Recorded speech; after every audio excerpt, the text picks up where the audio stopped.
Meus queridos inscritos condicionados, tudo bem com vocês por aí? Sejam bem-vindos mais uma vez ao canal mais legal de psicologia do Brasil. Ainda não somos o maior, eu sempre falo isso no início dos vídeos, mas somos o mais legal. Por motivos de força maior, pessoal, eu estou sem o meu dispositivo tecnológico para fazer as minhas edições engraçadinhas. Então o vídeo hoje ele vai ser um pouco mais parado, tá bem? O que eu pensei em fazer então? Primeiramente, pedir o like para quem está vendo o vídeo, pedir a inscrição, pedir para compartilhar o vídeo, pedir para mandar este vídeo para pelo menos 2 pessoas. Esta é a primeira coisa. Segunda coisa, se ficar muito paradão assim o jeito de ver, porque vocês estão acostumados com outra pegada do canal aqui, tem um dispositivo no YouTube que a gente altera a velocidade do vídeo, você sabe como é que é, né? Você sabe melhor do que eu até inclusive. Então, então vamos lá. O que eu pensei em trazer hoje, gente? Basicamente, existe uma coisa que eu já ouvi muito por aí de pessoas falando que é: bom, eu fui num psicólogo e ele não falou nada, meu psicólogo não fala, eu tentei ir algumas vezes e ele não fala, né? E fica só me olhando, né? Eu pensei em explicar um pouquinho hoje da onde que veio isso e por que tem alguns profissionais que ainda têm essa prática no mercado. Tá bem? Acho que vai ser um vídeo bem legal. Então vamos lá, eu fiz aqui algumas anotações para eu não me perder no meu raciocínio, porque eu não sei se vocês sabem, isso acontece às vezes, tá? Nos meus vídeos lá que eu gosto de editar. Mas então, vamos adiante. Bem, o primeiro ponto que eu tenho para trazer para vocês é o da psicanálise. Existe um conhecimento, né? uma percepção das pessoas acerca da psicologia, e eu acredito que isso seja mais no Brasil do que fora, mas eu não tenho como provar isso, né? É um achismo mesmo, de que ir no psicólogo é ir num psicanalista. Esse é o primeiro ponto, tá bem? E o que significa isso na prática? Existem diversas vertentes da psicanálise disponíveis no mercado, né? Uma delas é essa clássica que eu estava comentando no início do vídeo, no qual o profissional faz pouquíssimas intervenções, ou dependendo da sessão, ele só dá bom dia, boa tarde, boa noite e não fala mais nada o resto da sessão, a pessoa que segue falando, ok? Primeiramente, quero pontuar isso. Existe uma diferença, então, entre outras vertentes e a psicanálise. Tu vai encontrar pessoas que não falam mais na vertente psicanalítica, ok? Até aí tudo bem? Tá bom. A vertente, gente, que geralmente não fala muito, é uma na qual nós chamamos de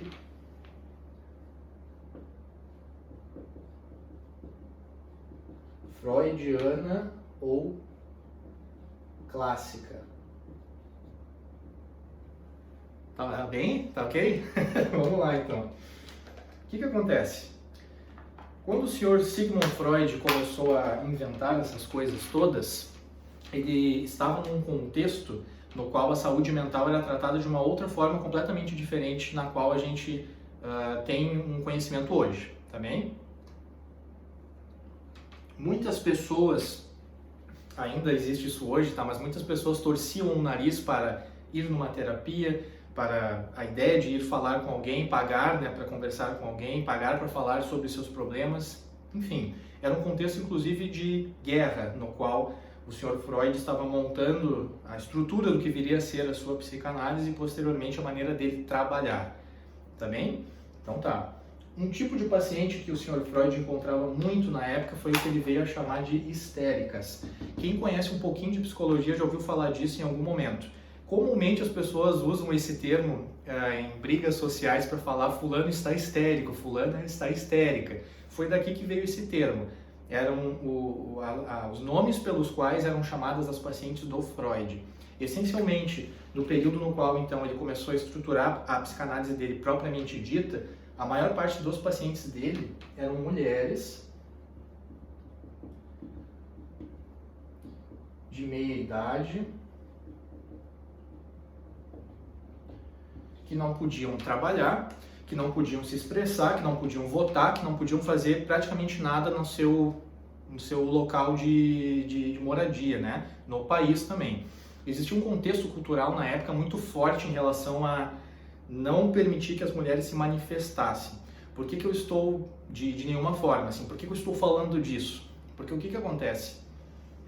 O Freud descobriu durante os seus estudos e seus atendimentos, né, sua prática clínica, que de alguma forma falar para os seres humanos causa um efeito terapêutico por si só. Falar já faz bem, tá ok? Para um contexto então de um grupo de pessoas específico que não podia falar, não podia se manifestar, iriam ocorrer sintomas no corpo. É o que eu já falei aqui no canal sobre somatizações, em acredito que 1 ou 2 vídeos. Vou colocar um izinho aqui para quem tiver interesse dar uma olhada, tá bem? Então, basicamente, o que ele descobriu durante os seus estudos e a sua prática clínica nesse período foi: se a pessoa não pode falar, se ela não é permitido falar, em qualquer contexto que seja, o perfil do paciente dele era esse aqui, tá? Mas em qualquer contexto que seja, o corpo vai falar, o corpo vai se manifestar de alguma forma. Ele vai querer falar de algum jeito. As histéricas, nesse período então que eu estou falando para vocês, elas tinham muitas manifestações no corpo através de problemas físicos que ninguém conseguia identificar. Então eles mandavam elas para o Freud tratar, porque era uma coisa de, digamos assim, origem ou de trato de nível psicológico e não fisiológico. Elas tinham sintomas físicos no sentido de ficarem paralisadas, de não conseguirem falar absolutamente nada. Algumas delas se tem registro, inclusive, que ficaram em estado catatônico, autoinduzido, travas motoras, né? Tinham algumas mulheres que se tem registro que ficavam com o braço travado, ou a perna travada, ou um lado, né, da face travado também, porque tem todo esse contexto histórico que eu estava falando para vocês antes. Elas eram extremamente oprimidas a um ponto de não poder dar um pio sobre quase nada. Então o corpo adoecia e tentava comunicar isso de alguma forma. Tá bem? Até aqui tá dando para entender? Eu tô dando vários saltos na história aqui, tá? Mas é só para contextualizar um pouco melhor. Então, pensando nisso daí tudo, o Freud estruturou a psicanálise dele, né, que é esta aqui que eu estou falando para vocês, pensando nessa demanda que existia em relação a esse tipo de paciente. Tanto que ele trabalhava de uma outra forma, na qual ele tinha aprendido com outros profissionais da saúde mental na época, até que uma dessas pacientes falou assim para ele: cala a boca e deixa eu falar. Foi aí então que surgiu o princípio do que se tem hoje a respeito do divã e de um profissional que não fala tanto, tá? Então, esse perfil de paciente para esse contexto histórico nesta época aqui demandou muito de terapeutas, principalmente psicanalíticos, este silêncio, porque essas pessoas não podiam falar em nenhum outro lugar praticamente, elas não tinham voz, e ali naquele consultório com aquele profissional, naquele momento era o momento então de se falar. Então por isso que estes profissionais desse período não falavam tanto, tá bem?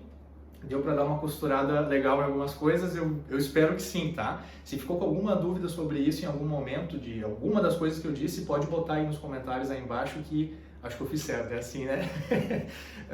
Que eu vou tentar responder assim que possível, tá ok? Então tá.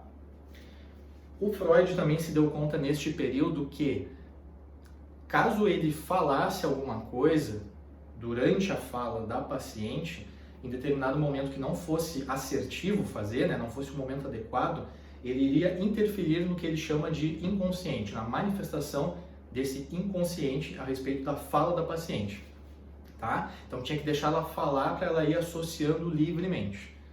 Não podia se interferir justamente por isso, porque aquele ali era um dos poucos espaços que essas pessoas tinham para falar e tinham para ser elas mesmas, tá bem? Eu falei tudo isso aqui para você, gente, fechando um pouco esse período histórico agora, porque o que está acontecendo hoje? Hoje eu digo dos anos 90 para cá, até onde eu estudei, né, mais ou menos, até onde eu sei.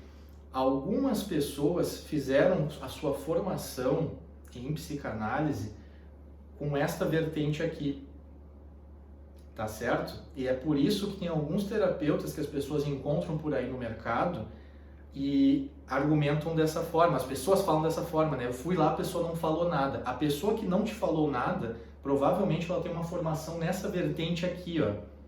É por isso que ela não falou nada, ela foi ensinada, né? A técnica para ela envolve justamente o silêncio, envolve justamente fazer com que tu fale.